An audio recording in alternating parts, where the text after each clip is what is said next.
today's life story. And your listening question is, what did Belinda and her mom do together to solve the problem? It's called Belinda and Her Find. "No, I'm sorry, Kitty," Belinda said. "You're not allowed to come in." She picked up the kitten from just inside the kitchen door and set it back outside.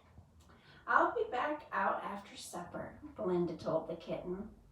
Kitty mewed at the beginning of supper, but soon stopped. After supper, Belinda helped her mother clear the table. She peeked out the screen door before she took the last plate to the sink. "Thank you, dear," her mother said. "You may go outside now."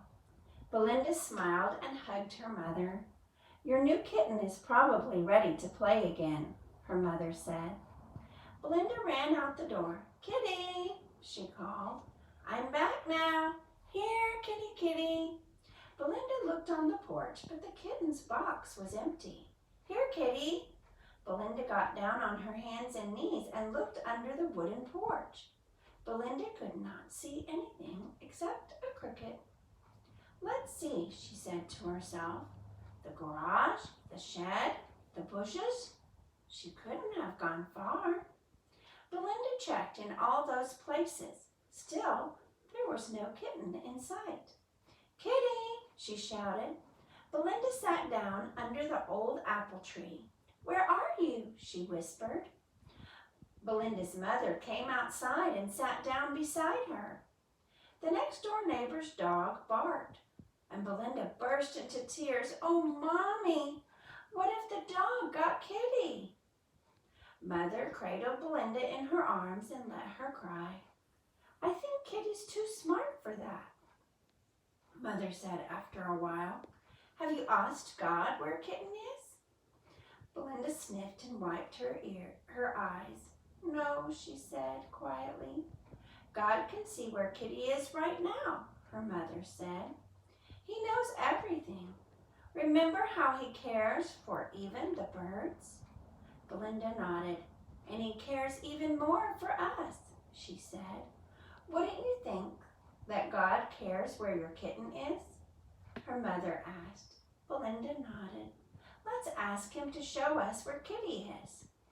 Mother prayed, and then Belinda asked God to show them where they could find the kitten. They looked around a little bit more, and soon some noisy geese flew over them. Honk, honk. The geese let everyone know they were flying over.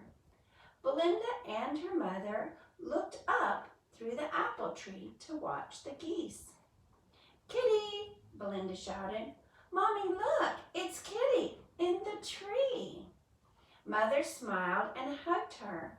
"Let's go get your daddy to help us with a ladder, and we can tell him what God did for us today." Why did Belinda and her mom, what did they do together to solve the problem? They prayed. Why do you think the geese flew over right after Belinda and her mother had prayed? God sent them over so that Belinda could see the kitten. Why do you think that God allowed Belinda to spend so much time looking for the kitten? Because she did not ask God to help her. She was not trusting him. When Christians pray, does that obligate God to answer those prayers right away? That means, does he have to do? No. But God does love us, and he loves to answer our prayers. When Christians pray, does that obligate God to answer those prayers the way the people want him to? No. But God will always do what is best for his glory and for their good. Thank you and have a blessed day.